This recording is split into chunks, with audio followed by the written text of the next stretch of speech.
Yes, still good morning. My name is Felis Nzonube. I'm from Zimbabwe. I'm a chef.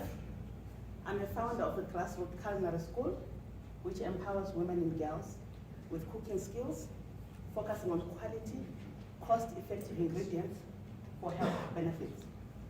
Right. Why this project? We realized that 10.9 billion people die, 10.9 million people around the world die from chronic, diet-related chronic diseases. Of course, I accept that I cannot change the whole world, but in my community, we have 500 households. And from these 500 households, we have 2/3 of children who are suffering from malnutrition. And again, we have 2/3 of women who are burden bearers of the communities suffering from diet-related chronic diseases, resulting on immature death, living communities with child-headed families. And to my community, that is a serious problem because it means we will not have a sustainable future for the next generations. The cooking school has empowered about 80 women in the community. Our target is to equip each and every household with a chef or a home cook who is able to craft and create sustainably balanced diet meals for every home. This will help us eradicate malnutrition and reduce the risk and the number of people who are suffering from diet-related chronic diseases. We are hoping to take this project of cooking classes onto digital platforms, of which we've engaged with some alumni from the Mandela Washington Fellowship to help us create a website where we can reach out the community that is around the world. Like in America, I realized there's about 1 million people who also die from diet-related chronic diseases. So we are saying we can transfer the skills even to people whom we cannot reach practically. So what I'm asking you from ladies and gentlemen is collaboration in terms of developing platforms where we can train people, who can help us reach out to people and help them with creating menus irregardless of where they are. We are realizing again that here in America is back at home, and after the coronavirus situation where people were jeopardized when it comes to the health system in the body, that resulted in people getting, I'm looking for the English word, risky to the COVID-19. So if the nutrition system in the body is actually strong, which is controlled by your diet, we are likely to have an increased lifespan. So if we can have more chefs trained to help us reach out to the world digitally, as well as on the ground, having people to have to reach out like rural communities where there is actually quality ingredients that are farmed by local farmers, or I would say peasant farmers. And that will also create a relationship between the farmers, and they will be motivated to farm more organic foods that will promote the healthy living style. I believe that health is wealth. It's the first degree of wealth, and it is a human right. Everyone in the world, they can change it better if they have immune systems boosted through food, which is cost effective. I would like to show you pictures at the back of my project.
ladies and gentlemen, I will leave you with a phrase.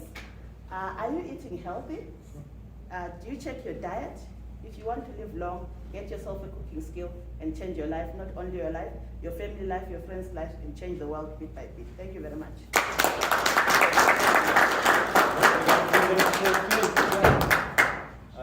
Go ahead, anybody have any I'll questions? take questions.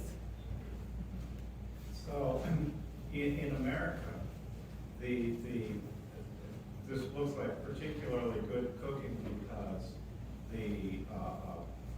a couple generations of women have been convinced that doing work, taking care of yourself and the people you care about at home is oppression. And so a lot of people are almost proud to say they don't know how to cook. But in Africa, where there probably isn't that much propaganda, how is it that people weren't cooking that way before?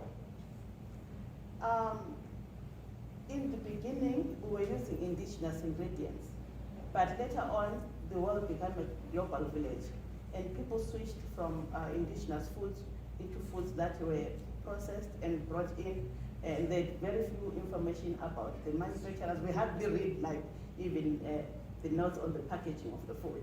So later on, we had increased numbers of cancer deaths, diabetic deaths. That's when the health system decided to check what could be the cause. And then there was a call for people to change into traditional diet. After realizing that people who were still continuing with the indigenous diet lived longer and were healthier and used it. Our hospitals can really sad when it comes to providing health care. So it is safer for you not to go to the hospital than go to the hospital at all. So the best thing you can do is to promote your simple life with food. So the people who produce the food or eat the food, they don't have means of sending the information to those who live in the cities or metropolitan places. So now that there was a call, the government reached out to the indigenous people and brought the menus. But the platforms to really magnify the advantages of indigenous medicine are not there. So as a professional chef who's gone places, I decided to find a way to link the rural communities who are still close to 100% in indigenized balanced diet menus with the current situation in the cities. So it sounds like that you're promoting almost kind of like maybe grow your own vegetables. Yes. And even though here in America, it's hard to find the organic meat, but you can grow your own vegetables to promote a healthier way of eating, correct? Yeah, back at home, we are very privileged. We have malnourished economy, but we have access to land. Each and every household has got access to fertile land. So the farmers who farm the food don't have the world market where they can really bring their food and sell it. So we're saying to people who can really access it, you try to create menus from the farmers that produce and have an interdependent kind of community when it comes to food. Then it will automatically help healthy living. And maybe if the world realizes that we're changing from the little places that we can adopt, or in America, I realize there isn't much space for people to farm for themselves. But as we have, what we don't have is the money. So we can find the market, maybe bit by bit. If we find 100 people who are importing food from Africa, packaged by us, organic, we can actually develop economically and at the same time solving health situations and providing organic food to people who are beyond our borders. Thank you so much. And next is Priya. And then right after this, we have lunch. Do you need my Peter? Or? No, I don't. So I'm sorry, I don't have a presentation. This is just last minute. He very kindly accommodated me. And I didn't even know what to expect here when I came here. But I would like to share, since this seems to be a crowd of people who have a vision, who are thinking from a bigger vision. Everybody here who has presented is talking about either agriculture or some sort of business, wine lottery kind of a stuff. I'm I'm sorry.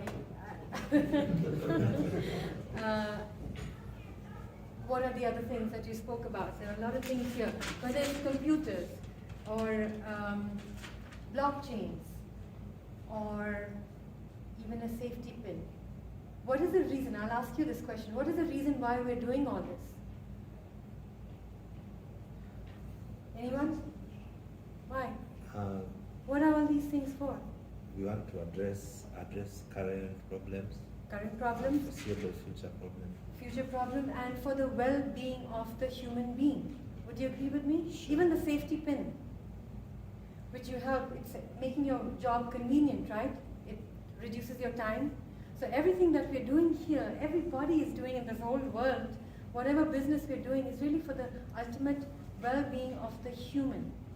But what if the very basis, the crux of that human is at a crisis? Where would your business go? Would it be long-term? I think it would be, are we looking long-term then? It might extinct faster than you can imagine. So the reason why I'm bringing, and COVID has thrown it in our faces, that how the human, the very human being for which all this is being done is at a crisis. And most important, our own kids. Not just our kids. Kids are falling through the cracks. They're on the prison to pipeline. They're in the prison pipeline. That means a lot of these kids who are falling, coming from trauma, abuse, all kinds of various needs, they're not being addressed. Their needs are not being addressed. It's difficult to address them. There's not enough human resource to address them. And they're going into this prison pipeline, but they have fantastic brains, a lot of potential. I've worked with them. So that's why I speak from first-hand experience. Adults who we thought have it all, are adults and have come to, even they are, this COVID has shown us loneliness, depression, they're falling apart. So my point is, we're all in denial, a lot of people are in denial of it, and we don't want even to face this problem right now. I work with kids, and the reason why I bring it up is, 6-7 years ago, I had a huge turning point when I left a very lucrative profession in teaching dentistry to work with children at risk from my experience at a shelter, at a local shelter.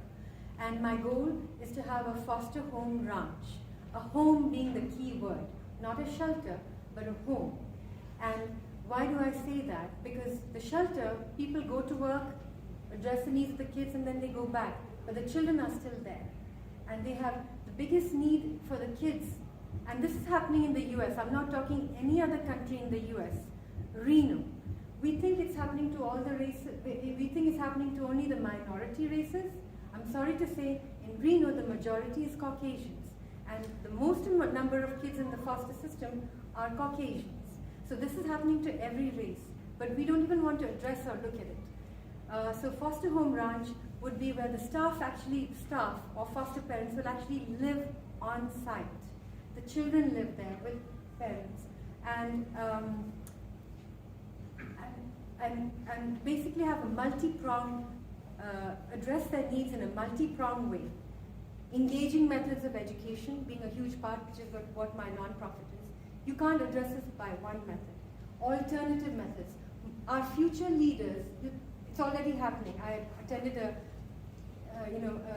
candidacy program, speech, and one of them was a foster child with a foster kid background, and he's on 10 different medications. That is going to be our future leader.